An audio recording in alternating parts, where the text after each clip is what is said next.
참팟을 응원하는 가장 쉬운 방법 아시나요? 다운로드하기, 별점 주기, 댓글 달기, 구독하기. 기억하세요. 다운로드하기, 별점 주기, 댓글 달기, 구독하기. 아이고, 싱크대 총장님.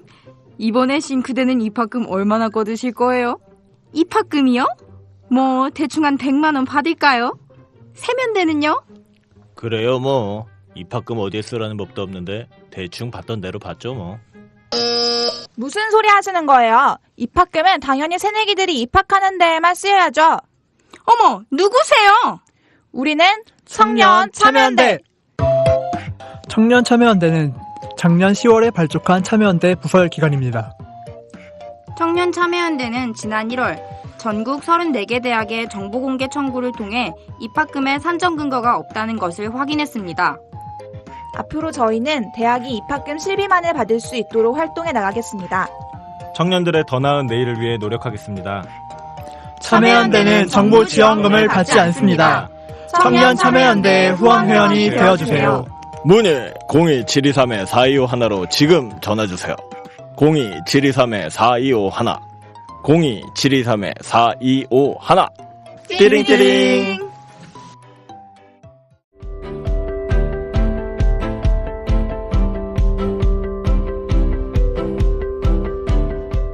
시민 여러분 안녕하십니까?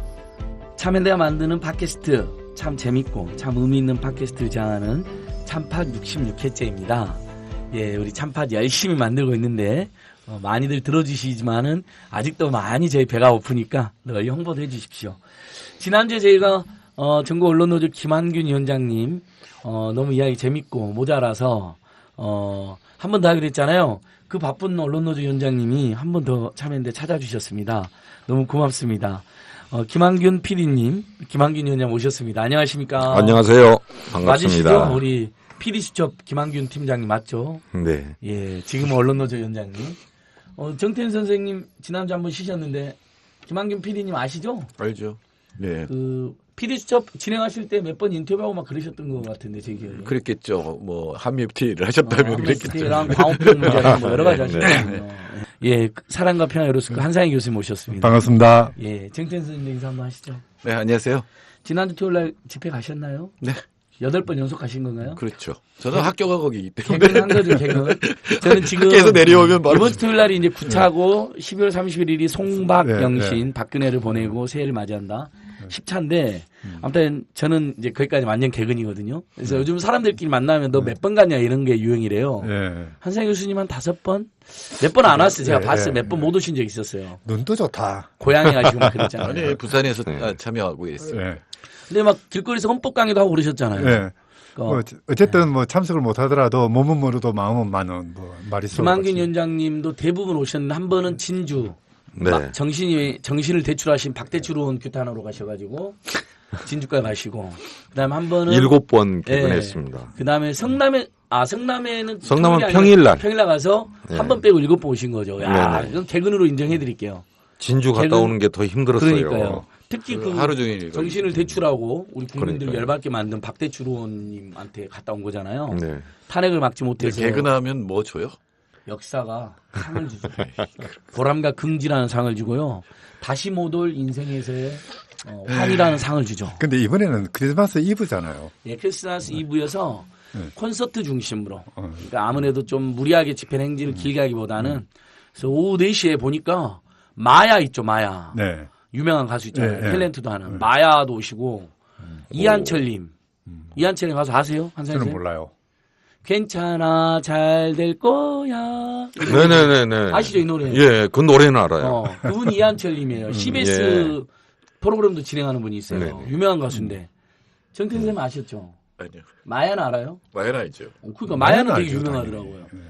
지난주에 나온 말로 알았어요? 솔직히 말씀하세요. 말로. 아니, 재즈 모르죠, 가수. 당연히. 되게 잘했는데. 전재덕 씨는 알았죠? 몰라요. 그 하모니카 부르시는 분. 저 저는 음치예요. 전재덕 씨는 압니다. 그죠 아시죠? 네. 저 운동가요 빼고 몰라요. 예술가. 저 집에 갈래요. 이매진 어제 지난주 이매진 연주했잖아요. 노래도 네네. 마시고 네. 그 좋았던 분들 꽤 많더라고요. 힐링 받았던 분들 많더라고요. 하여튼 뭐 이번 집회 때는 메리 탄핵 외치고 다니면 될 것 같아요. 예, 이번 집회는 축탄핵, 네, 메리 축퇴진, 탄핵. 네. 미리 메리 하야 크리스마스 뭐 이런 걸로 사람들이 외치고 있어요. 그래서 한쪽에는 쌍쌍이 옷이라 그러고 네. 한쪽에는 홀로 있는 분들 모임을 또 만들어서 예. 청년 산타들이 청와대로 수갑을 선물하러 하는 행진도 하고요. 재밌는 프로그램이 많이 있어요. 참여연대 차원에서도 토요일 3시부터 그 박근혜 헌법 위반 탄핵 소추안 있잖아요. 가결된 거. 그거 시민들이 나눠주고 함께 읽고 한상희 교수님 초대해서 강의하는 그런 프로그램. 연락 받으셨죠? 몰라요. 그 길거리에서 강의하는 거 참 힘들어요. 오후 3시에 무조건 오셔야 돼요. 길거리 강연이 한 서너 대 힘들어요. 왜냐면 이게 트여져 있어가지고 그렇죠. 집중이 안 되는 데다. 지휘산만하고 정서 불안하죠. 예. 그리고 지나가는 사람 자꾸 쳐다봐. 왜요? 지난주에 조국 교수님 파이낸스 빌딩에서 너무 잘하던데요. 조 교수야 원래 훈련된 사람이잖아요. 처음에 50명 모였는데 갑자기 구름대처럼 500명으로 늘어나던데요. 사람은 잘생기고 봐야 돼요. 네. 박 시장하고 난 같이 있었는데 뭐 20명에서 100명으로 늘어나는데. 시장님. 근데 제일 인기 있는 분이 이재명 시장님이더라고요. 어쨌든 최근에 상종가죠. 와, 막 구름대처럼 모여들더라. 길거리 강의하시는데. 그다음에 안민석 의원. 행진할 때 봤는데 시민들 수백 명이 달라붙었고 안민석 연호를 하는 거예요. 청문회 때 잘했다고. 네, 뭐 1등 공신이죠. 어떻게 네. 보면. 청문회에서 투사잖아요, 투사. 근데 너무 그 유행어도 남겼잖아요. 장시호 씨가 만나 뵙고 싶었습니다. 내가 실적을 했더니 조금요. 내가 실적을 했더니 조금요. 그래서 그 말도 하고 만나보고 싶었습니다. 그 얘기를 먼저 했고. 안진걸 처장은 어때요? 저는요? 그럼 한 1000명쯤 모이나? 안진걸 처장이 딱 마이크 제가 잡으면? 마이크 잡으면 다 없어지시죠. 해산하시죠. 해산 명령 내려요? 예, 아닙니다. 저는 아무튼 노동자는 노동조합으로 시민들은 시민단체로 국민들은 정당으로 가입해서 민주주의를 강화하자 이런 이야기를 많이 하고 다녔죠. 아니 우리 김한긴 의원님 모셔놓고 저희들끼리 수다를 떨었네요. 아니요, 재밌네요. 예. 지난주 오셔가지고 참여연대 회원가입도 하시고. 네. 그다음에 참여연대 송년회 그 박근혜 정권 퇴진을 위한 참여연대 송년회 밤에 오셔서 맞습니다. 발언 연대사도 해주셨어요. 경례사. 그렇죠. 예. 다들 좋아하시더라고요. 감사합니다. 예. 안녕하세요, 참파 애청자 여러분. 시민분들이 직접 보내주신 박근혜, 최순실배 한 줄 시국선언을 읽어드리기 위해 나왔습니다. 저희는 청년참여연대에서 활동하고 있는 조은, 선영, 주호입니다. 와! 박근혜, 최순실배 한 줄 시국선언 쭉쭉 들려드릴까요? 처음엔 이 모든 게 농담인 줄만 알았지. 설마 그 사람 잡았어. 생 많은 척 나를 말아먹었어. 언니 다 뽀록났어. 토껴. 치열업 끄네 빨리 하야해.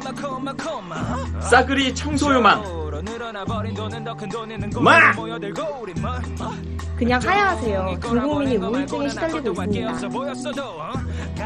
박근혜는 빨리 청와대에서 나와야 할 것입니다. 안 그러면 우리 주권자 시민들이 내쫓아야만 할 것입니다. 그것이 헌정 질서와 민주주의 회복을 위한 유일한 방법입니다. 화이팅!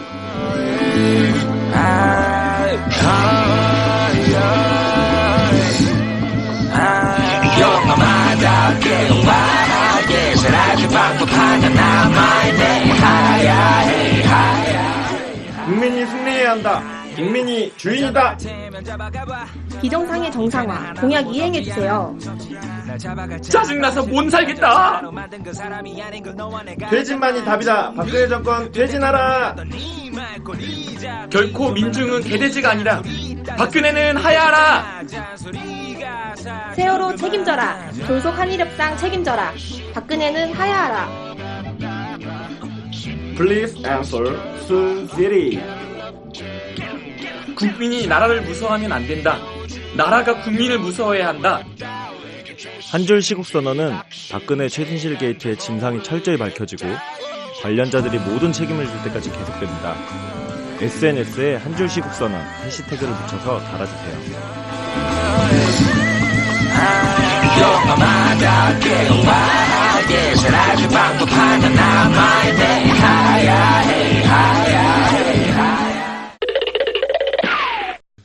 본격 지하에 들어가 있습니다. 네. 어제 뉴스 보니까 특검 사무실 앞에서 고발 기자회견을 하셨던데. 네, 맞습니다. 특별검사는 오늘 정식으로 현판을 달고 정식 수사를 돌입했는데 어제 애가 타서 먼저 가신 거죠? 그렇습니다. 사실은 고발건은 지난 11월 22일 날 이제 김영한 비망록의 일부가 이제 입수가 됐고 그게 이제 KBS 관련 내용이었어요. KBS를 거의 날마다 들여다보듯이 감시하고 사찰하고 그다음에 그때가 언제냐면 세월호 직후였으니까 길환영 사장이 물러나고 네. 후임으로 이제 조대현 사장이 들어선 때였거든요. 그게 거기에 보면은 이제 수석 비서관 회의에서 장께서 김기춘 비서실장이죠. 그 KBS 이사들 우파 이사들 성향도 파악을 하고 그러면서 혹시라도 청와대에서 원하지 않는 다른 사람이 사장이 될까봐 몹시 염려했던 것 같아요. 장이라 하면 우리 김기춘 대원군. 네. 기춘 대원군. 권력 서열이 넘버 1인 것 같던데요. 김기춘하고 최순실하고 누가 더 쓴 그렇죠. 거죠, 도대체? 뭐 둘 다 해먹은 것 같아요. 둘이 같이 먹은 건가요? 각각 네. 해먹은 건가요? 그게 궁금하더라고요. 그러니까 각각 해먹은 것 같아요. 최순실은 자기 나와바리가 있었고 네. 김기춘은 김기춘 나와바리가 그런 있었고. 해석이 일반적인데 우리 김한근 PD님의 후배인 MBC 해직 기자인 고발뉴스 이상호 기자는 둘이 무슨 안가에서 같이 뭐 있었다 이런 보도를 해서 고발당을 했거든요. 네. 그러니까 그렇죠. 그 이상호 기자님 굉장히 취재력이 뛰어나니까 그분은 그렇죠. 같이 먹었다 이렇게 해석을 하시는 것 같아요. PD님은 어떻습니까? 동물적인 감각으로. 동물적인 감각으로 그랬을 가능성이 매우 크다고 봐요. 그렇죠. 그렇게 서로 모른 채 영역을 나눠서 권력을 아니 그 모를 리가 있어요. 쉽지는 않잖아요. 아니 그런데 최순실에 대해서 몰랐다고 그렇게 발뺌을 했었잖아요. 근데 이미 2014년 11월에 세계일보 정윤회 문건 예. 그거 보도될 때 최순실이 권력서의 1위다 하고 나오거든요. 그러니까 그리고 그래요. 세계일보를 계속 비망록에 보면은 언급을 합니다. 예. 그런데 최순실을 몰랐다 이렇게 이야기하는 거. 이름은 들어봤다. 차라리 이렇게 이야기했어야 돼요. 그렇죠. 근데 그렇게 발뺌을 하는 거 보니까 정말 그것마저도 몰랐다, 모른다고 그랬죠. 못 들어봤다 그랬죠. 그렇죠. 그러다가 청문회에서 박영선 의원이 박근혜 후보 검증 토론회 때인가 네. 동영상에서 이제 네, 질문이 막 언급됐던 나오잖아요. 거예요. 그렇죠. 검증위원이. 근데 옆에 앉아있더만요. 그러니까 그 자리에서 맞아요. 들었다는 거잖아요. 본인이. 그 의혹이라든지 그 문제에 대해서. 아니 몰랐다면은 그거는 비서실장으로서 직무유기죠. 엄청난 일을 안 한 거죠 그러면. 그래서 김기춘은 대부분 직무유기와 직권남용으로 다 고발된 것 같아요. 예, PD님 죄송합니다. 계속 이야기해 주시죠. 그래가지고요. 아니, KBS 사장 선거 개입한 흔적이 김영한 비망록 계속 나왔다는 거죠. 그렇습니다. 그것도 김기춘이. 예. 그런데 이제 청와대 뜻대로 안 된 거죠. 말하자면 반란표가 있었던 겁니다. 네. 그래서 누군가한테 책임을 물어야 되잖아요. 그래서 당시 KBS 이사장이 이길영 이사장이었는데 이길영 이사장을 사퇴시킵니다. 그리고 이틀 후인가 이인호 이사장으로 돼요. 그런데 이제 그때 역할을 했던 사람이 실제로 당신 사표 쓰시오라고 했다는 사람이 이길영 전 이사장의 증언으로는 최성준 방통위원장이었다는 겁니다. 차나 한잔 하자. 그래서 갔더니 사표 쓰시오. 이렇게 이야기했다는 겁니다. 언론 보도 나왔죠. 네네. 근데 사실 임명권은 최성준 방통위원장한테 있는 게 아니거든요. 그렇죠. 네. 근데 어찌됐든 그 굳은 일을 최성준 방통위원장이 한 겁니다. 네. 근데 그렇게 보면은 청와대 비서실에서 KBS 사장 선임, 그다음에 이사장 바꾸치는 것까지 집요하게 개입을 했다는 거고요. 그리고 심부름을 장관급을 시켰고. 네. 그거 너무 웃긴 게 근데 독립성이 강조돼야 되는 최성준도 춘천지방법원장 때 감찰했죠. 사찰당한 거 나오잖아요. 네, 네. 대법관을 노리면서 네네네. 이상한 짓을 하고 있다 네. 이런 거. 지가 관용차 사적으로 이용했다. 사적으로 뭐 이용했다. 양승태 대법원장이 등산 좋아하는 거 알고 뭐 등산을 대기하고 있다. 뭐 별별표 나는 이 정권은 그러니까 사찰하고 사찰당하고 압력 행사 받고 압력 행사하고. 네. 그러니까 완전히 정말 최악의 막장 정권이다 이런 느낌밖에 안 들어요. 뭐 박정희 시대가 그랬죠. 그때는 잡아가서 고문을 했지. 그거만 딱 네. 빼면은 뭐 박정희 시대랑 뭐가 다르겠어요. 아버지한테 보고 배운 게 그건데요. 그러니까 그때도 그랬죠. 박정희 때도. 얼음전이 A가 B를 꼬지르고 B가 A 꼬지르고 서로 막 권력 서로 뭐 물건 하고 있다가 물고 늘어지고. 물리고 막. 조금 전에 사건 같으면 가령 뭐 사장 불려간 거죠. 네, 네. 남산으로 불려가서 네. 좀 그러니까 결국은 지금 결국 조대안이 됐잖아요. 당시에 처음에는 안 됐다는 거죠. 반란표가 있어가지고. 아니 아니. 조대현이 됐는데 네. 조대현을 원하지 않았던 거죠. 청와대에서. 이게 제가 순간 착각했네요. 그래서 이제 2015년 작년에 공영언론 이사를 선임을 할 때는 정말 말도 안 되는 사람들, 절대 배신하지 않을 사람들 거기다 딱 강경 친박들로 이렇게. 네. 그럼 지금 조대현 사장이죠, 지금 현재. 지금은 고대영 사장입니다. 제가 비슷하니까. 그래서 헷갈렸어요. 맞아요.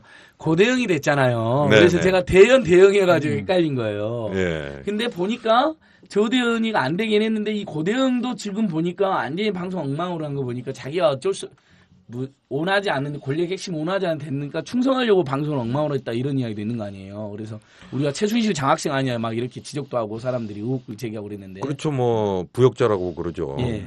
어쨌든 KBS 뉴스를 망치는데 예. 1등 공신 아닙니까? 그러니까 예를 들어서 최근에 KBS 사측에서 성명서를 냈답니다. 노조는 당연히 이제 방송이 잘 되고 뉴스가 잘 되고 있는지 이걸 감시해야 될 거 아닙니까? 그래서 이제 지적을 하고 그러면은 노조가 사측을 탄압하고 그다음에 노조가 보도 지침을 내린다. 성명서 내용이 그거래요. 고대영이 주도해서 정말 말이 안 나온다. 그냥 웃으면 다 잠못 자고. 이렇게 피해자 코스프레 하는 사람들이 많아. 박근혜, 최순실, KBS 사장 똑같네요, 다. 네. 악행은 재벌들. 악행이라 다 해놓고는 피해자인 척. 재벌들까지. MBC 같은 경우에는 노조가 보도에 대해서 비판적인 모니터를 할 거 아닙니까? 그걸 이제 사후 검열이라고 그런대요. 또 노조가 검열한다고. 원래 노사합의 사항으로 되어 있잖아요. 그 보도에 대해서 의견 내고. 그렇죠. 공정보도 감시 것으로, 예. 기구가 있고 단협에 돼 있습니다. 예. 대법원 판결로도 그렇죠. 방송 예. 노동자에게 공정방송을 그게 방송의 공정성을 보장하기 위한 그 기본 네. 장치거든요. 그래서 이제 고발은 김기춘 등이 방송사 사장단 선거에 박근혜 대통령 예. 고발했고요. 그다음에 김기춘 비서실장 당연히 했고, 그다음에 거기에서 역할을 한 최성준 방통위원장, 그다음에 김성우 전 홍보수석. 네, 이제 그 홍보수석은 김성우 홍보수석은 고대영 현 KBS 사장이 될 때 그때도 청와대에서 내려 꽂았다 하는 의견들이 있었고 문제 제기가 있었습니다. 근데 김성우 홍보수석이 이인호 이사장한테 전화를 했다. 그래서 제기된 의혹의 내용은 이거예요. 고대영을 내려보낼 테니까 잘 해주시라. 이렇게 했다는 거거든요. 물론 당사자들은 다 부인을 했습니다. 그런데 나중에 이제 저희가 국민감사 청구를 했거든요. 거기에 대해서 뭐 감사를 제대로 하지 못했다는 게 결론인데 거기에서 하나 확인한 건 있어요. 이인호 이사장과 김성우 홍보수석이 전화 통화를 한 것은 맞다. 그러면은 이 부분에 대해서 어쨌든 명쾌하게 좀 설명을 해주시라. 김성우 전 홍보수석 같은 경우에는 그 외에도 보도 내용에 대해서 개입한 흔적들이 있습니다. 근데 그것과 함께 이제 고발을 했고요. 근데 11월 22일 날 이제 검찰이 고발을 했는데 이제 민간인에 의한 국정농단 특검이 이제 발족이 됐잖아요. 그래서 이 사건은 특검에서 받아가지고 하는 게 맞다 하는 차원에서 이제 어제 검찰한테는 특검에 넘겨라. 그 특검에서는 이걸 받아가지고 해주시라 하는 내용이 하나 있었고요. 또 하나는 수사 의뢰한 건이 있었습니다. 수사 의뢰한 건은 이제 정윤의 아들 정우식이라는 연기자가 MBC에 2014년 4월부터 최근에 종영한 옥중화까지 7편을 내리 캐스팅됩니다. 다른 방송에는 한 번도 캐스팅이 안 됐다면서요. 그 전에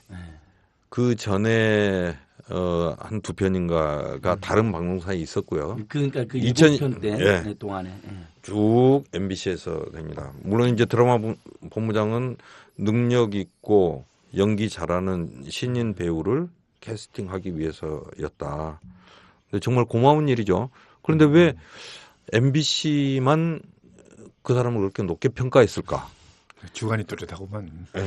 그러니까 드라마 본부장이 직접 담당 드라마 PD한테 막 전화해가지고 그 사람 계속 써라고 그런 모양인데요. 그런 그랬답니다. 그래서 PD님이 김민식 PD님이잖아요. 해당 PD님 글도 올리셨던데요. 김민식 PD가 직접 하지는 않았을 그러니까요. 거고요. 이제 후배 PD들이 했는데 그러니까 PD님들을 대표해서 김민식 PD님이 드라마 본부장을 고발하는 글을 계속 올리고 계시더라고요. 예. 근데 그 PD들은 처음에는 잘 몰랐어요. 자기한테만 이렇게 부탁이 오나 보다. 그런데 이제 장근수 본부장이 그렇게 이야기를 한 거죠. 저 사장의 오더다 이런 말도 하고 그랬던 것 같아요. 나중에 부인했습니다.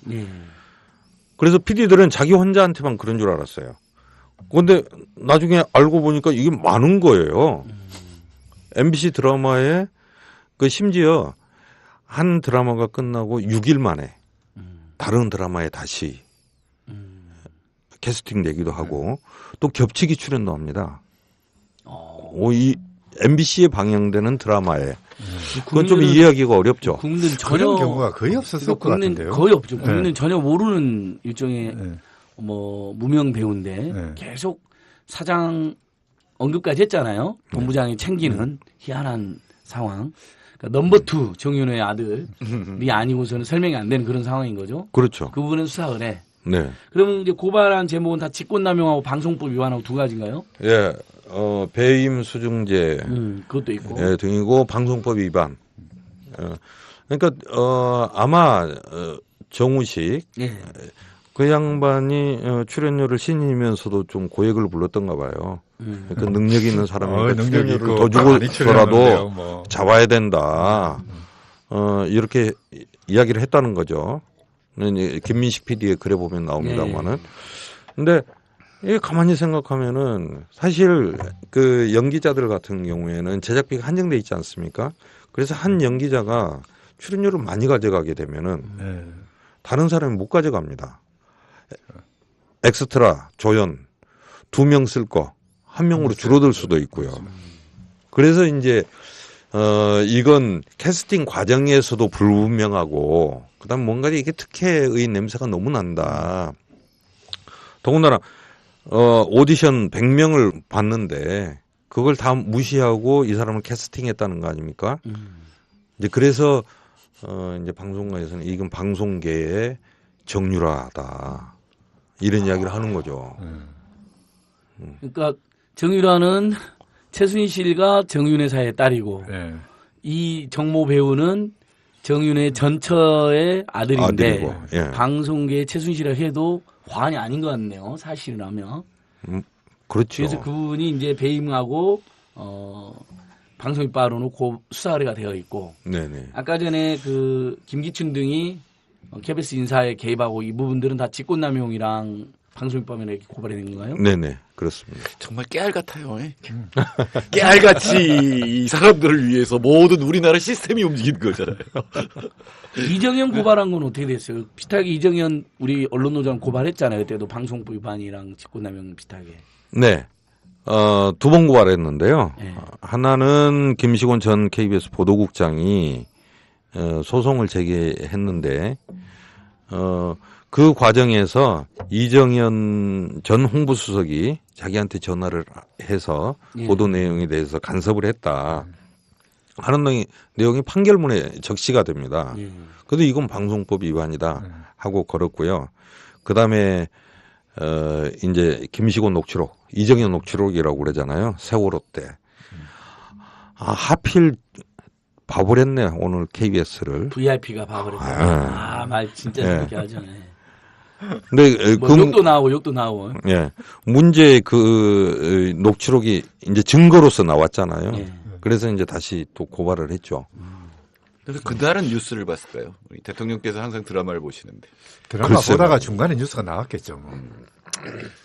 그래갖고 그것도 검찰 수사하고 있는데.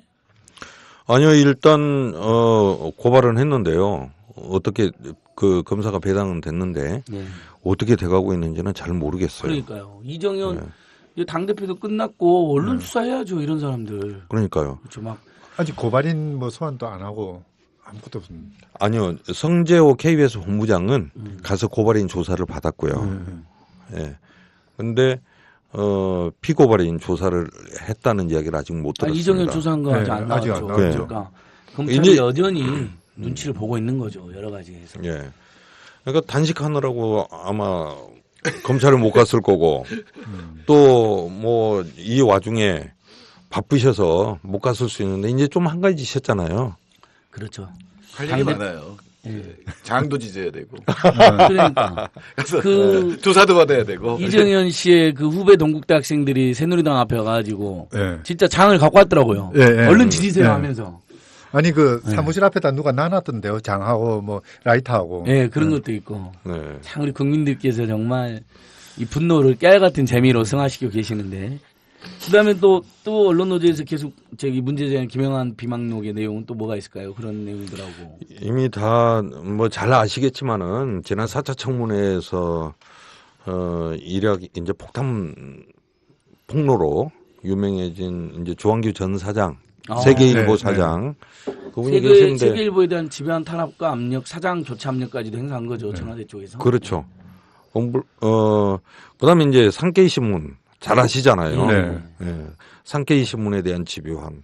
그다음에 언론 매체로서는 또 이제 시사저널하고 일요신문 여기에 대한 언급이 나옵니다. JTBC는 어떻게 나왔을까요?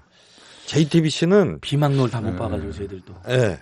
그냥 그 길들여지지 않는 뭐라고 이야기할 수 없는 그런 매체예요. 아 거기도 그리 나오나요? 네. 그때부터 쟤들은 말을 안 듣는 애들. 이런 식으로 그런 뉘앙스로 이제 표현이 됩니다. MBC는요 안 나와요. 말을 너무 잘 들었어. MBC 너무 말 잘 들으니까 거기 이미 다 너무 잘하고 있기 때문에 거기 이야기할 필요가 없는 거예요. 이 비망록에 보면 김기춘이 중심이 돼서 공작 정치하고 고의적으로 이렇게 그 비판 세력을 죽이는 그런 통치 흔적인데 MBC는 안 나오는 게 당연한 거죠. 왜냐하면 말 너무 잘 뜨니까. 그렇죠? 뭐 그렇죠. 이제 학생들 추천했을 때도요. 모범생들은 쓸 게 없거든요. 뭐 모범생입니다 하면 더 이상 쓸 게 없잖아요. 너무 모범생이니까. 그러니까 비망록 보시면서 자괴감이 들었을 것 같아요. MBC 분들이 자괴감이 들었을까요? 그래서 비망록에 참여연대 이야기가 많이 안 나와서 참여연대 간 사람 굉장히 참여연대도 자괴감이 들어요. 저희 바로 코 앞에서 한다고 열심히 했는데 뭐 이광철 변호사 우리 민변 이광철 변호사를 언급하면서 참여연대 활동을 하고 있음 뭐 이런 정도로 나온다는데 이거 자존심 상해서 지금 살 수가 없어요 저희가. 아니요 그건 아니죠. 이광철 같이 별난 사람이 더더군다나 참여연대 활동을 한다 이 말 아니에요. 그렇죠. 그런 신경을 쓴 거죠. 그건 맞는데 뭔가 숨겨진 비망록이 있을 거라 저는 생각합니다. 참여연대 부분은 분명히 따로 언급을 해놨을 거예요. 참여연대하고 MBC하고 같이 아니 그러면 안 되죠. 다른 노트에 죽어라고 싸웠는데 거짓말 아니라 고발도 제일 많이 하고 저희가. 근데 세계일보 관련해서 보면은 세무조사 이런 말이 나옵니다. 실제 당시에 세무조사 할 거라는 설이 파다했었잖아요. 그리고 압수수색이라는 말이 나오고요. 그래요. 당시 압수수색도 시도한다 그래서 세계일보 기자들이 회사 앞에 다 모여가지고 저지 저항 운동했었어요. 투쟁했었어요. 네. 그 정윤의 문건이 이제 보도된 게 2014년 11월 28일인데 압수수색 소문이 바닥에 돌았던 것은 12월 5일입니다. 근데 언론사를 이제 그런 이유로 압수수색한다는 것에 아마도 부담을 느꼈던 것 같아요. 그래서 압수수색은 안 이루어졌고요. 그 대신 통일교의 기업들이 많잖아요. 거기에 대해서 세무조사를 합니다. 그러니까 이건 그냥 얘들 한번 손 좀 봐줄까 하는 차원에서 이야기된 게 아니고요. 거기에 기록이 되면 반드시 실행이 됐어요. 그 대표적인 경우가 홍성담 화백입니다. 그래서 이 보수 애국단체들 소위 보수 애국단체들 동원해서 고발한다. 그렇게 써져 있으니까 그 다음 그러면은 고발했더라고요. 그럼 들어가요, 진짜로. 진짜 무서운 집단입니다. 아까 시사저널 일요신문에 했는데 거기도 정윤회 관련해서 계속 보도를 많이 했고 특히 그것도 있었잖아요. 어버이연합 청와대 게이트도 특종을 그렇죠. 특별히 되잖아요. 네. 그러니까 거기도 손 봐줘했다고 계속 쓴 거죠. 그렇습니다. 고발 실제 당했더라고요. 네. 담당 기자가요.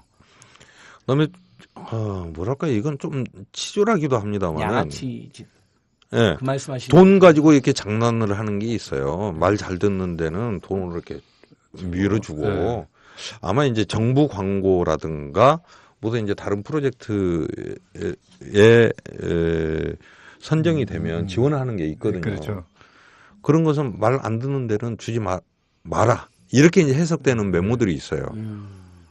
근데 국민일보가 메르스 때 그 인터넷판에다 뭘 올렸다가 정부 광고에서 빠져버렸었잖아요. 그 메르스 때 그 대통령을 풍자하는 그 그렇죠. 뭐죠 뭐 이겨야 한단가 그러니까 대통령 방문할 때 막 예. 서울대병원에서 뭘 적어놓은 거예요. 그걸 일종의 특정 보도한 그 대유행했는 당시에 있었어요. 살려야 한다. 아. 살려야 한다를 여기에 맞아요. 붙여놨잖아요. 억지로. 네. 국민을 그걸 해가지고 이상한 것을 했다 이런 식으로 보도했거든요. 예. 그게 당시 엄청난 그 조회가 있었거든요. 저도 기억을 맞습니다. 하고 있어요.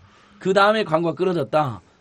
예. 비방도 나오는 거예요. 그게 국민일보로 나와요? 아니 국민일보라고 나오지는 않는데 그런 방식으로 말 잘 듣는 언론사는 지워든 하고 아니 그때 그렇지 않은 데는 그런 보도 같은 거는 아주 작은 사소한 에피소드잖아요. 그런 것마저도 그거는 뭐 그냥 애교로 넘어갈 수 있는 그런 정도인데 그렇죠.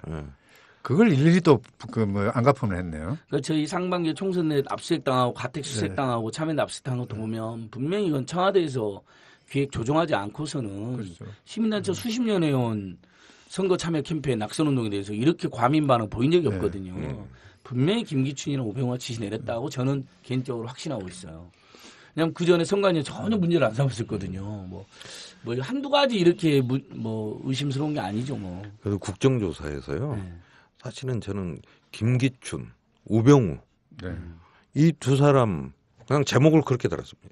김기춘, 우병우 청문회. 그래서 정말 집중해서 따로 한번 하자는 거죠. 실제로 이제 특위위원들 중에는 그런 이야기 하시는 분들이 있습니다. 그렇게 하지 않으면은 이 죄상의 전모가 밝혀지지 않는다는 거죠. 그 사실 오늘 그 국회에서 토론회했었는데요. 거기서 제가 한 말이 우리나라 검찰 개혁의 시작은 김기춘 처벌하는 데서부터 시작이 돼야 되고요. 네. 완성도 맞습니다. 김기춘 처벌해서 완성돼야 된다고 이야기를 했어요. 우병우도 같이 처벌받아야죠. 저는 어쨌든 그 우병우는 상대적으로 짧은 기간에 그렇죠. 등장하지만 네. 김기춘은 유신 시대부터 계속 등장하니까. 그렇죠. 정말 우리 그 검찰이 그러니까 그 어떤 통치의 수단으로 전면에 나서는 게 유신 때부터거든요.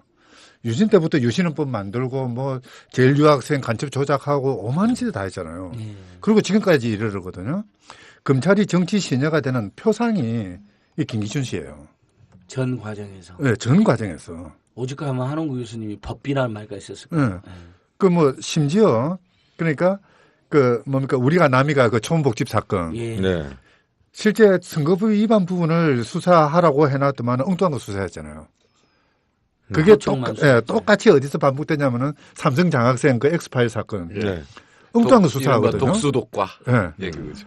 하여튼 그런 식의 그 모습들이 전부 이제 그렇게 김기춘 씨가 걸려 있어요. 이거 처리 안 하고는 이 부분 제대로 그 수사하거나 또는 단죄하지 않고서는 우리 검찰 개혁은 영원하다고 봐야 될 것 같아요. 그럼 김기춘, 우병우 청문회를 한번 제대로 하자. 네. 또 우리 경제민주화 재벌개혁단체들은 이재용 청문회 한번 끝장 청문회 한번 하자 이러냐 이러는데 김기춘, 우병우, 이재용. 최순실도 나와야 되는데요. 나와야죠. 안 나오고 있으니. 청문회는 안 나오고 법정에서 눈을 부릅뜨고 나타나가지고는 죄가 없다고 하니 우리 온 국민이 지금 애가 타가지고 근데 속이 제가 터지는데. 궁금한데요. 최순실이 그 이제 프로포폴을 맞았다고 그러잖아요. 어떻게 병원 기록이 그렇게 돼 있으니까. 네, 일주일에 한 번 꼴로. 네. 예. 근데 그 정도 같으면 구치소에서 금단 인상 안 날까요? 저도 그게 궁금했어요. 네. 야단 날 거거든요. 근데도 지금 그 이야기는 별로 없잖아요. 아무튼 공황장애를 공황장애로 네, 써가지고 사람들을 그러면은 중독이 되지 않았다는 실소를 이야기일 그렇지 거고요. 못하겠죠. 네. 역으로 또 추적을 하면은 구치소에서 조용했다면은 중독이 되지 않은 것이고 난 사람한테 그러면 안 전달하는 맞은 거죠. 것이고 그럼 그거 어디 갔냐? 얼마 아닐 수도 있어요.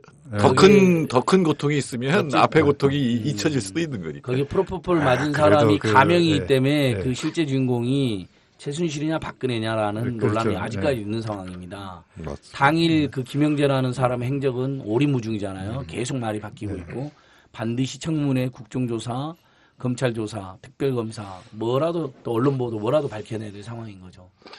일단은 비망록이 다 공개된 게 아니죠. 우리 유가족분들께서 언론 노조라든지 이렇게 믿을 만한 곳에 부분적으로만 공개를 하고 계신 거죠. 아니죠. 전부 주셨는데요. 네. 그래서 그러니까 2014년 공개할 때는 동의하는 부분만 공개가 되는 거죠. 그러니까 이제 그렇게 해서 언론 노조는 그렇게 받았고요. 네.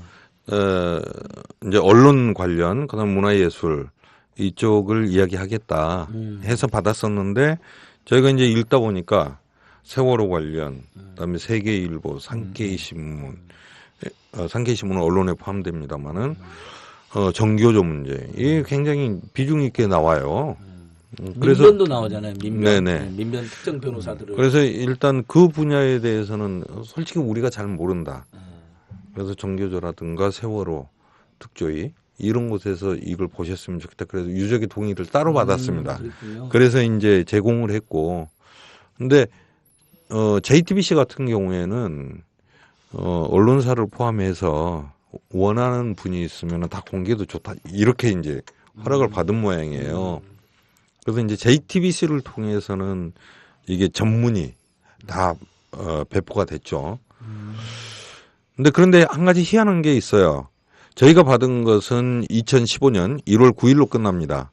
근데 월간조선 편집장, 문갑식 편집장이 쓴 글에 보면 1월 23일까지 기록이 있다고 그러거든요. 그러니까 10일부터 23일까지가 저는 없는 거죠. 2주일이 빠지네요. 네. 그러니까 1월 9일이 저 민정수석으로서 사표 쓴 날이 맞아요. 그래서 저는 거기까지인가 보다. 사표 쓴 날까지. 근데 문갑식 편집장이 쓴 걸 보면은 23일까지가 있다. 나머지는 어디로 갔지?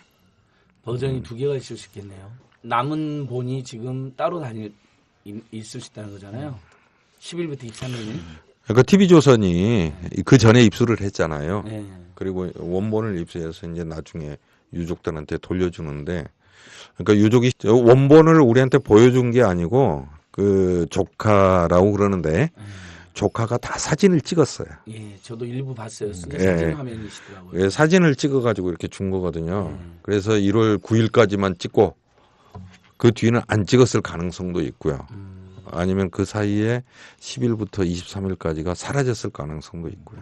제가 보기에 느낌에 이 여러 가지 쓰여 있는 걸 보면 이게 청와대 수첩이에요.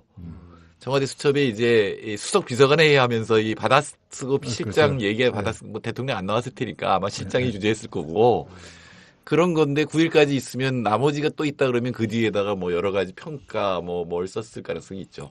이 회의 기록이 아니고 그거는 그야말로 쓴 자기가 정리해 놓은 글이 있을 수는 있겠죠.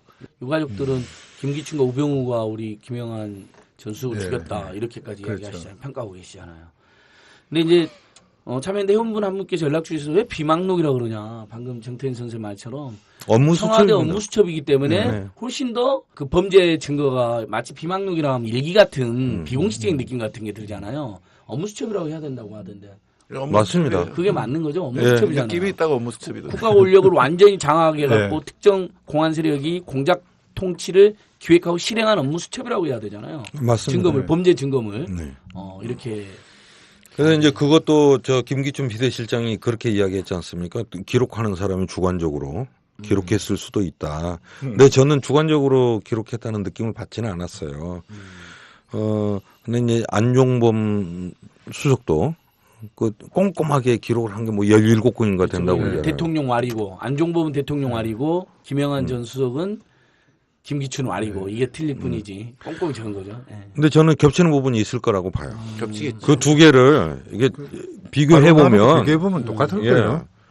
금방 그건 판가름 나는 보통 문제라고 두 개의 수첩을 쓰지 생각합니다. 않거든요. 그리고 대통령이 나왔을 때는 대통령 얘기가 주로 기록이 되지만 비서실장 얘기도 뭐 기록을 한다고 그죠. 저도 청와대 수첩을 압수당했었는데 저는 기록을 잘 안 하거든요. 대통령 얘기할 때 낙서하고 뭐 이렇게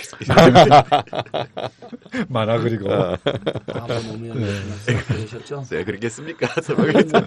바라보면 볼수록 보고 싶은 사람. 바라보는. 네. 아니 제 장인도 말단 공무원에서 이제 30년을 근무하셨는데요.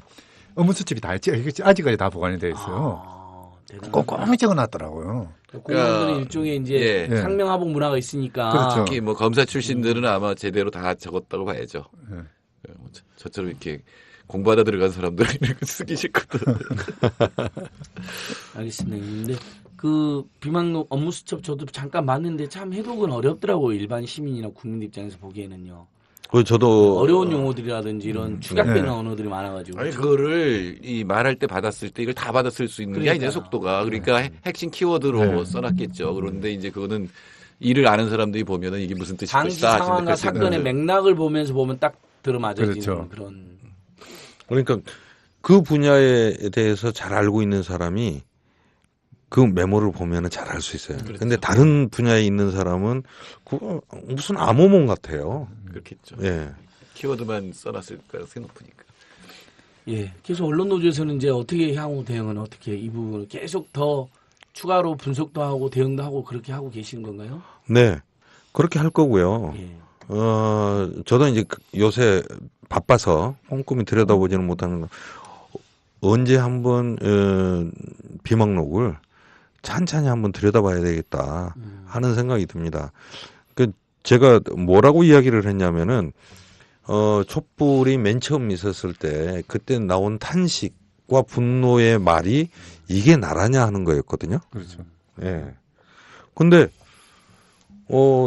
그 김영한 업무수첩 비망록 이걸 보니까 나라 꼴이 이렇게밖에 될 수 없었구나 하는 게 이해가 되더라고요.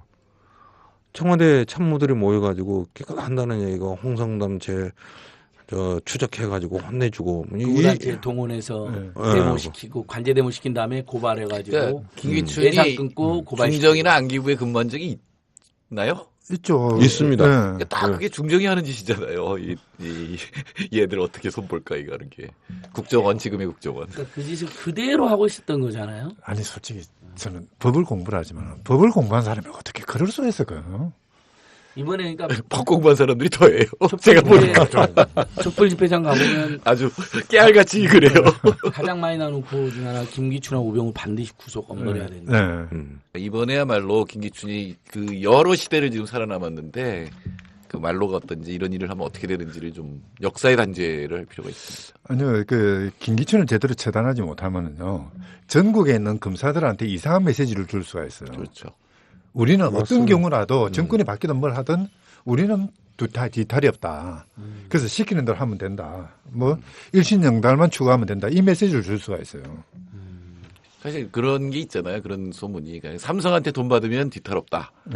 뭐 이번에 뒤탈이 생겼지만. 근데 이제 검찰은 위 사람 얘기만 제대로 따르고 충실히 따르면 오히려 그게 자기를 보호하는 길이다. 이렇게 메시지가 되면 이제 정치 검찰은 훨씬 강해질 수도 있겠죠. 예를 들면 이제 좀 잘 안 알려졌는데 수원시 의회 백정선 의원이 계셨어요. 강하게 비판했던 분. 네네. 식당에 가서 밥을 먹다가 식당 주인하고 언쟁이 있었는데 아마 식당 주인은 박근혜 대통령 지지했던 것 같아요. 그래서 이제 뭐 이런저런 이야기를 하다가 고성이 나왔고 그런 과정에 박근혜를 찍은 사람들은 손목을 잘라야 된다 이제 하는 이야기를 했습니다. 근데 그러고 나서 페이스북에다가 그 일을 좀 적은 모양이에요. 근데 식당 주인 아주머니가 그 백정선 의원을 걸었어요. 그게 청와대에 보고가 됩니다. 그런데 이게 경찰이 보니까 저 식당 주인이 고발한 거니 이게 잘 안 되는 거예요. 이게 기소하기가 어려워요. 기소할 수가 없죠. 그래서 비망록에 보면 그 김기춘 비서실장의 말입니다. 별건 수사라도 해서 이 말이 나와요. 그 의원을 다른 걸로도 뒤져가지고 차라는 거잖아요. 예. 그런데 실제로 백정선 의원은 별건으로 처리됐어요.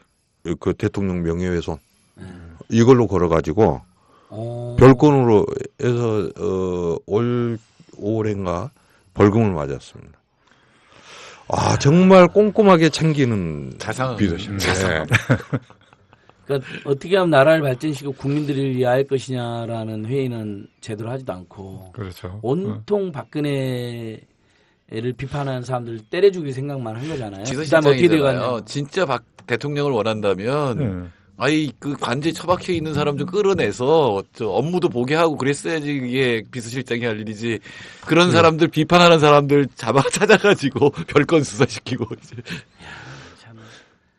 아무튼 박근혜 정권이 퇴진되고 구속되고 엄벌대하를 그래서 자꾸 날마다 쌓이네요. 저한테 요새 이런 질문이 많은 청와대 원래 그런다냐고 물어보는데 그렇지 않습니다. 원래 청와대 뭐 하는데요? 저도 잊어먹었어요. 아니 근데 그때가 예외였던 거 아니에요, 정말? 그럴 수도 있는데 하여튼 제가 있던 청와대하고 너무나 다릅니다. 원래 청와대니까 뭐 하는데요? 청와대야 뭐 국정하는 거 다 조정하고 뭐 이런 거 하는 데죠. 뭐. 정책도 생산하고. 네, 정책 생산하고. 특히 청와대에서 신경을 쓰는 건 대통령 아젠다라는 게 있어요. 네. 노무현 대통령 같으면 제가 바로 첫 번째 위원회였던 동북아 공동체 뭐 이런 거. 그런 거는 한 부처만 할 수 있는 게 아니거든요. 동북아 위원회에 속해 있던 장관급이 6명이었거든요. 그럼 이제 이 어떤 가령 이제 철도 연결을 한다 그러면 철도 연결 관련된 부처가 많아요. 근데 그 부처 장관들이 있는 앞에서 회의를 해서 결정이 되면 이제 6개 부처가 전부 실행을 그렇죠. 하게 네. 하는 거죠. 그러니까 큰 국정과제를 주로. 네. 근데 이게 관료라는 게 이 벽이 하나 생긴 거는 어떤 부처에 간 거를 넘기라 그러면 절대로 안 넘깁니다. 이 예산하고 TO는 절대로 안 넘어가는 거예요. 그러니까 그거를 국무조정실에서 하거나 조금 작은 거는 근데 더 큰 거는 국정과제 같은 건 이제 대통령 비서실에서 하죠. 비망록 이야기 좀 하고 했는데 중간에 쉬어가는 코너로 그 지난주에 이제 화제가 됐던 뮤지션이 신대철 선생님과 신하이잖아요. 그 아름다운 강산에 이런 노래를 박사모 따위가 불어서는 안 된다. 우리 아버지가 박정희에 저항하면서 부른 노래인데 그래서 내가 노래하겠다. 그래서 그분이 12월 31일 날 송방영신 대규모 집회 저희는 뭐 수백만 명의 국민이 그날은 쏟아나올 걸 보고 있는데 그날 노래하신답니다. 근데 그분이 오마이뉴스 인터뷰에 거물급 뮤지션이 같이 가기로 했다고 해갖고 지금 그분이 누구냐 도대체. 아버지랑 같이 나오는 거 아니에요? 아버지는 아닐 것 같다. 나올 수 있을까? 서태지 아니냐 또는 김종서 아니냐 뭐 이런 이야기들이 돌고 있어요. 12월 31일은 꼭 나오셔야 돼요. 제가 세 분도 나오시고 우리 청취자들께 다 나오셔야 돼요. 네네. 24일도 나오시고. 이제는 말할 수 있다를 하면서 아 그때는 그 담당 분이셨잖아요. 이제는 말할 수 있다. 신중현 이 선생님 인터뷰한 적이 있어요. 그랬더니 아름다운 강산에 대해서 이야기를 하더라고요. 대통령 창가를 만들려고 연락이 왔다. 이분이 이게 저 복잡하게 생각하지 않으시더라고요. 아니 대중음악가가 왜 그걸 만듭니까? 그랬더니 그러고 전화 끊었대요. 그때 이제 당에서 전화가 왔다는 거죠. 그거 안 하면 다칠 걸. 다친다는 게 뭐지? 아니 그래도 난 못한다. 근데 실제로 다쳤어요. 그래서 이제 이 양반이 뭐 노래마다 다 금지곡 되고 또 그 활동을 할 수가 없게 됐잖아요. 그래서 그 사이에 만든 게 아름다운 강산. 대통령을 위해서 노래 만들기보다는 대한민국 국민 모두가 부를 수 있는 노래를 만들겠다. 훌륭하십니다. 예. 근데 그 노래가 대한민국에 나오는 가요 중에서 제일 길거든요. 맞습니다. 그래서 노래방에서 한번 잡으면은 꽤 오래 노래 부를 수 있어요. 그래서 노래방비 아깝잖아요. 한 1분 남길 때 그렇죠. 기습적으로 눌러가지고 그게 한 5, 6분짜리거든요. 본전 뽑고 가려고 제가 항상 그렇게 해요. 저뿐만 아니라 많은 사람들이 그렇게 한다고 하더라고요. 마지막에 그거 부르고 딱 나가는 거죠. 네, 그거 부르고 끝나면은 가슴 뿌듯하고 본전 뽑았고 좋잖아요. 1시간짜리 돈 내고 1시간 5분 정도 하고 나오는 거죠. 그냥 사장님 10분 더 줘요 하는 게 그치? 낫지. 그러니까 그 10분을 다 쓴 다음에 보통 10분 더 줘요. 보통 노래방이 20분까지 더 줍니다. 10분, 10분까지. 그 다음에 이제 나가야 되잖아요. 돈 내야 되잖아요. 아까운 거야. 마지막에 1분 남을 때 잽세 누르는 거죠. 아름다운 강산. 왜요? 오늘 뭐 깨알 같은 팁도 많이 나오고 노래방 이용법 뭐 이런. 근데 지금 다시 언론으로 와서 우리 그러면 지금 언론노조에서 새누리당 앞에서 농성하고 있던데 지난주 잠깐 이야기는 언론노조 하는 거예요? KBS 본부가 하는 거예요? KBS 본부하고 KBS 노조가 둘이잖아요. 그 두 노조가 함께 하고 있고 언론노조도 함께 하고 있습니다. 이제 돌아가면서 근데 그것은 저거죠. 이제 지금 KBS, MBC 이런 뭐 공적 소유구조, 공영방송의 사장은 뭐 복잡합니다만은 그냥 단순하면은 그냥 청와대에서 내려꽂는 겁니다. 그러니까 내려꽂으면은 그 자리에 앉은 사람은 계속 청와대 눈치만 봐야 되는 거죠. 대통령의 심기가 어떠실지 이런 걸 신경 써야 되고 그래서는 안 된다. 언론은 대통령의 것도 아니고 사장의 것도 아니고 국민의 것이어야 된다 하는 의미에서 대통령이 청와대가 간섭할 수 없도록 만들자 하는 것이 이제 언론 장악 방지법이거든요. 그 법은 사실 지난 대선에서 박근혜 대통령도 이야기했고 그때 당시 공약집에 보면 나와 있습니다. 그런데 이거 통과를 안 시키는 거예요. 162명의 의원이 서명을 해서 발의를 했는데요. 그래서 저는 왜 안 시키는가. 아마 차기 대선을 염두에 두고 있을 텐데 이 KBS, MBC마저 내주면은 자유롭게 해주면은 정말 집권할 가능성이 없다. 이렇게 판단을 하는 거 아닌가 하는 생각이 듭니다. 새누리당이 반대하고 있으니까 네. 그 신상진 미방위원장 지역구 성남에 가서 집회도 하셨던 거고 진주에도 갔고요. 지금 농성도 하고. 아니 그게 요즘 뭐 새누리당이 친박 비박해가지고 쪼개진다고 그러잖아요. 이 비박이라는 사람들조차도 그걸 통과시킬 생각을 없나 봐요. 만약 이제 탈당하고 새로운 정당 이제 제4당이 될 것 같은데 교섭단체 입장이 바뀔 수도 있겠죠. 그걸 기대해봐야죠. 아니 안 바뀔 수도 있는데 그걸 촉구를 해야죠 저희들이. 그러면 사실 그 KBS 사장이 또 뭐 2월달에 다시 개임이 된다고 그랬을까요? MBC요. MBC 먼저. 지금 안강한 사장 임기가 끝나는 거죠. 네. 누가 지금 내려오려고 하나요? 또 어떤 낙하산이 막아야죠. 모르겠습니다. 근데 아마 이제 이 방송법이 통과될지도 모르고 대선이 이제 12월이었잖아요, 본래. 네. 그래서 이제 확인되지 않은 이야기인데 뭐 그냥 한 번 더 해서 박근혜 정부하고 같이 끝내라. 뭐 이런 선택을 박문진에서 할 수도 있다. 그러는데 뭐 그것이 확인된 이야기는 아니에요. 근데 그럴 수도 있겠다 하는 생각은 듭니다. 진짜 지금 MBC가 최악인데요. 맞습니다. 그렇다면 반드시 우리는 MBC 사장은 연임을 저지해야 되는 그런 상황인 거죠. 맞습니다. KBS 고대영은 언제까지예요? 작년 11월에 취임을 했거든요. 3년 임기니까 이제 1년 된 거죠. 2년 남았습니다. 이런 사람들도 중간에로 그만둬라. 박근혜 탄핵됐는데 박근혜가 임명한 박근혜나 최순실이 임명했거나 박근혜 최순실 장학생으로 의혹 있는 사람들은 다 같이 그만둬라 해야 되는 거 아니에요, 저희가? 그래서 언론장악 방지법이 있잖아요. 그게 통과가 되면은 이사회가 다 바뀌게 됩니다. 이사회가 바뀌게 되면은 사장을 새로 뽑아야 돼요. 그것이 가장 자연스러운 청산의 방법이고 언론을 바로 세우는 길이죠. 뭐 숙청하고 뭐 이럴 필요가 없는 거예요. 자연스럽게 국회에서 법이 통과되면 그 법에 따라서 진행하면 되는 겁니다. 근데 꼭 법에 따라서 해야 되나요? 촛불 시민들이라든지 우리 국민들이 진짜 나라를 사랑하고 공정방송 영원하는 국민들이 가서 어떻게 그러니까 법이 통과되게 처단할 수 하는데 없나요? 촛불이 여기서 말하는 건 처단 정치적 처단입니다. 예. 네. 저는 신체에 손 하나 되지 않겠습니다. 오늘 또 가서 이야기를 했는데요. 1월달에 국회가 휴회를 하잖아요. 네. 지금 시민들은 매주 주말에 지금 광장에 모이고 있고요. 대통령은 직무 정지가 돼 있고 권한 대행 체제고 나라는 어지럽고 이런데 국회의원들은 놀러 가겠대요. 안 되죠. 저는 그건 아니라고 보거든요. 한 달간은 광화문에서 국회를 열어라 그러죠. 어떻습니까? 예, 그게 낫죠. 광화문 국회. 예. 예. 그러면서 정말 촛불이 원하는 그 개혁 입법들 있잖아요. 방송 장악 방지법이나 이런 것들. 그런 것들을 심해서 통과시켜야죠. 오늘 의원이 보니까 한 달 동안 이제 자기 지역구 내려가가지고 뭐 선거운동 하고 뭐 이런 생각하고 있는 것 같아요. 야권 일각에서는 이제 개혁 입법 이것을 뭐 4월 이후 뭐 이렇게 시간표를 제시하는 사람들도 있는 것 같아요. 근데 그건 말이 안 되는 거거든요. 지금 1, 2월에 놀러 가지 마시고 축 열어가지고 처리하면 예, 됩니다. 바쁘게 처리를 해야 됩니다. 맞습니다.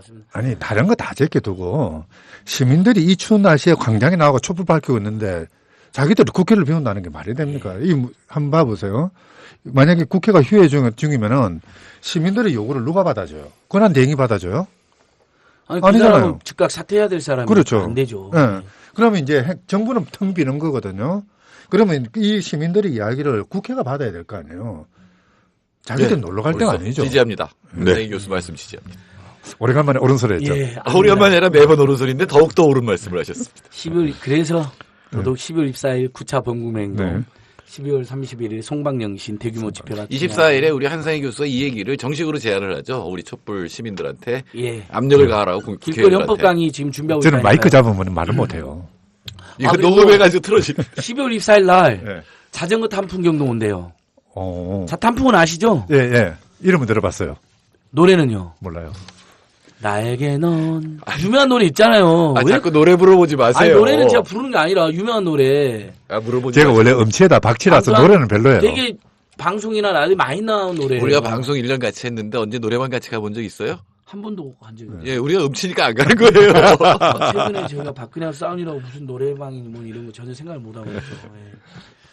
예. 위원장님 그러면 일단은 계속 대응하고 지금으로서는 고대영하고 안강안을 중간에 사퇴시키는 것이 굉장히 지금으로서는 중요한 과제네요.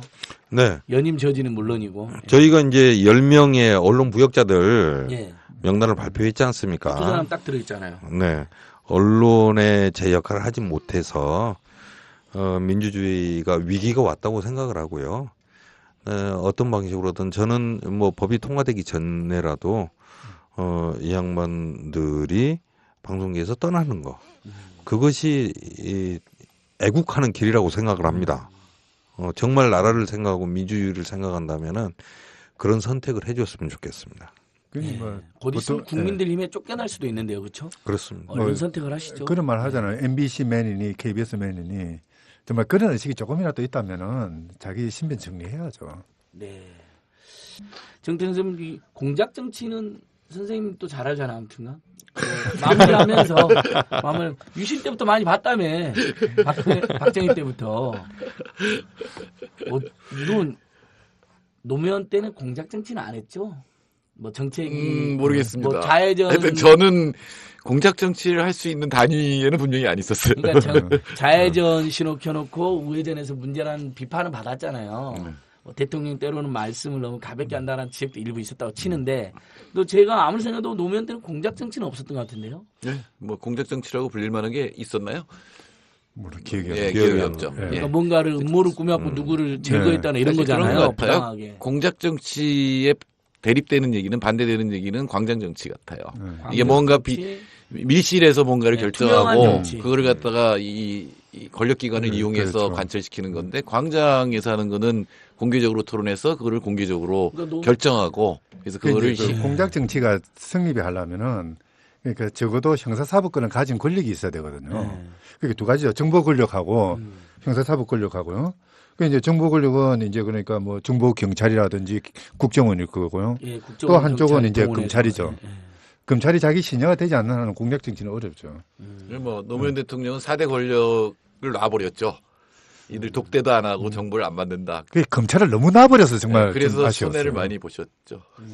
이 정보가 생산이 됐는데 갖다 줄 사람이 없으니까 야당에다 갖다 줄. 선의에도 불구하고 어이없는 결과를 초래했다 네. 이런 예. 비판이 가능한 대목인데 네. 어쨌든 규율을 했어야 되는데 놔버렸어요. 반드시 언론 부역자들 청산하시고 저는 무자비한 숙청이 있어야 된다고 생각해요. 그래서 무슨 아까 계속 말하는 어떤 신체적 숙청이나 우리는 손가락 하나 안 되니까 아니라 정말 언론 자유를 위해서 투쟁했던 사람들 위주로 방송국을 완전히 집회된다는 취지인데 위원님 그렇게 될 수 있겠죠? 네. 그렇게 하셔야 되는 거고요. 네, 그렇게 하겠습니다. 이용마 기자 이야기 좀 해주세요. 예, 이용마 기자님 지난주도 했잖아요. 예. 다행히 어떻게 문재인 전 대표님이 찾아가갖고 나왔는데 그때 이용마 기자가 한 이야기는 다 그겁니다. 그렇죠. 그 문재인 전 대표한테도 그 이야기했죠. 몸이 아픈 그 와중에도. 예. 우리나라 언론 이렇게 두면 안 됩니다. 똑바로 해주셔야 됩니다. 그리고 이제 문재인 전 대표도 이제 그걸 그 대선 공약으로 다 내걸었었는데 그게 안 지켜졌다. 물론 이제 문재인 전 대표가 대통령이 안 됐으니까 그런 거지만은 그걸 꼭 지키겠다 이제 하고 약속을 했는데 저는 그 이야기 들으면서 눈물이 났어요. 아무튼 그 와중에 예, 그 와중에도 오로지 언론 개혁, 언론 자유를 위하여. 예. 그래서 본인은 좀 굉장히 꺼려했습니다만은 저희가 이제 후원 계좌를 만들었어요. 예. 그래서 뭐 사실은 그 우리가 응원 메시지를 보내고 같이 기도를 해주는 게 훨씬 좋은 거라고 생각을 하지만은 그 마음을 좀 표시하고 싶으신 분들께서는 언론노조 홈페이지에 연결되어 있나요? 네, 그렇습니다. 예, 전국 언론노조 홈페이지 여러분, 전국 언론노조 치면 연결되거든요.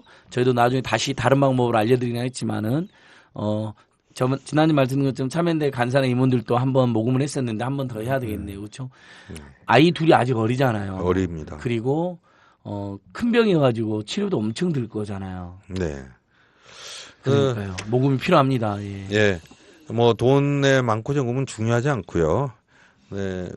좀 같이 기도를 해주시고 그런 정성과 기도. 저는 뭐 지난주에도 이야기했습니다만 만약에 이용마 기자가 꿈꾸는 언론 자유, 공정 보도 이게 보장된다면은 그냥 이용마 기자가 벌떡 일어날 것 같아요. 그렇죠. 예. 그래서 우리나라 언론 현실의 상징적인 존재가 돼버렸어요. 네. 그러니까 지금 그 새누리당에서 뭐 탄핵을 반대하고 엉뚱한 사람들, 그다음에 이번 국정조사에 대해서 이중조사를 했다든지 오히려 심지어는 박근혜 최순실 비호했다는 의혹이 있는 의원들한테는 우리 국민들이 10원 더하기 8원 보내가지고 18원을 막 보내고 있잖아요. 하위 차원에서. 근데 우리 이용마 기자라 이런 분들, 뭐 박근혜 정권 퇴진 비상국민행동 이런 분들의 모금 계좌에는 큰 돈이 아니죠. 그러니까 1,400원. 천사도 힘내라. 그렇죠. 천사가 도와줘야 된다. 1,400원. 그다음에 이용마 만세, 이용마 건강회복 만세. 박근혜 퇴진 만세라는 의미에서 13,000원. 그렇게 보내면 되는 거잖아요. 어떻습니까? 제가 지금 아주 짧은 찰나 같은 순간에 이거 기획했는데. 좋은 아이디어입니다. 머리가 좀 비상하지 않나요? 빨리 그 언론 자유를 찾아서 이용마 기자가 쾌차했으면 좋겠어요. 이용마 기자 사실 9시 앵커 후보였잖아요. 얼굴 잘생기고. 네, 목소리가 그리고 굉장히 그 신뢰감 있는 목소리세요. 그리고 말투가 발랄해요. 네. 그 이야기를 들으면 기분이 좋아요. 손석희 선배님보다 조금 더 목소리에 신뢰가 있어 보이는 젊고 잘생겼죠. 아마 저기 MBC 9시 앵커로 이용마 기자가 오면 손석희 사장이 조금 위험할 겁니다. JTBC 시청률에서 드디어 MBC가 다시. MBC가 거듭나야. 그러니까 빨리빨리 거듭나면 이용마 기자가 쾌차하고 그러면 9시 앵커도 될 수 있고 이렇게 되는 거죠. 지난주에 민원연 민주언론상 시상식 갔더니 손석희 선배님이 이제 상을 받는데 JTBC 기자랑. 근데 MBC 쫓겨난 분들끼리 사진 찍고 있더라고 한쪽에서. 김한균 PD님, 조능희 PD님, 현 노조위원장, 최승호 PD, 최승호 자백 감독님, PD들끼리 모였어요.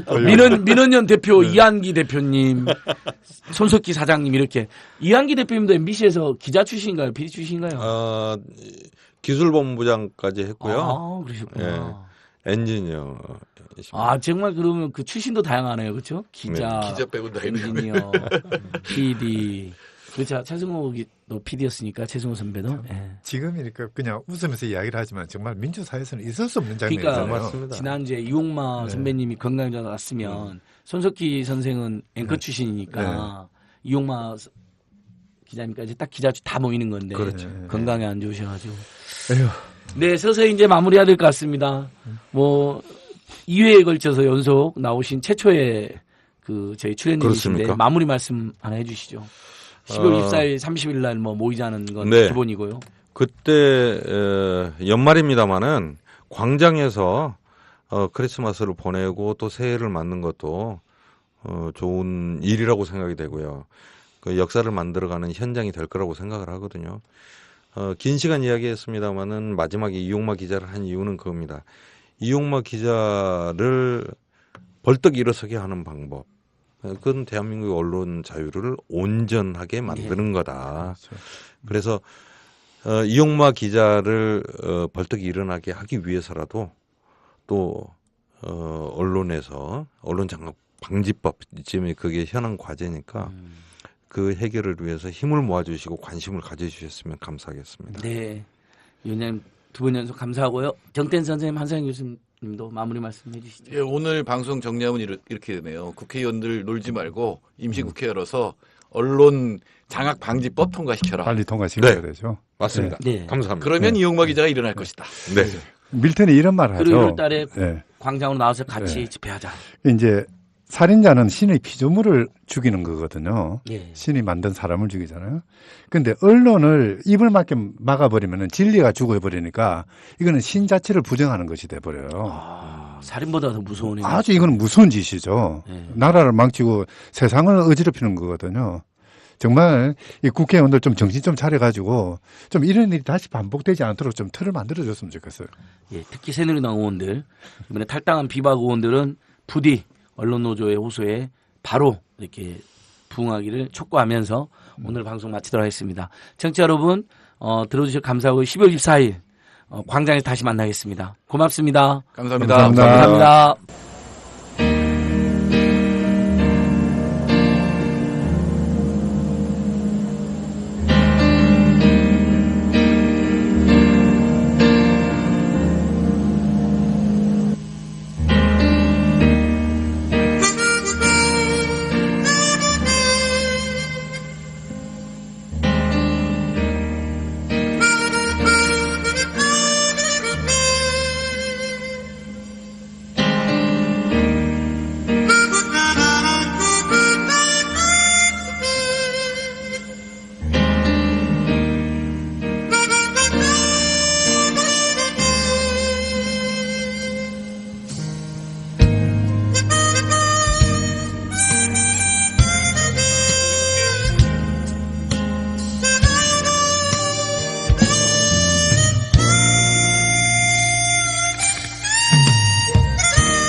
안녕하세요.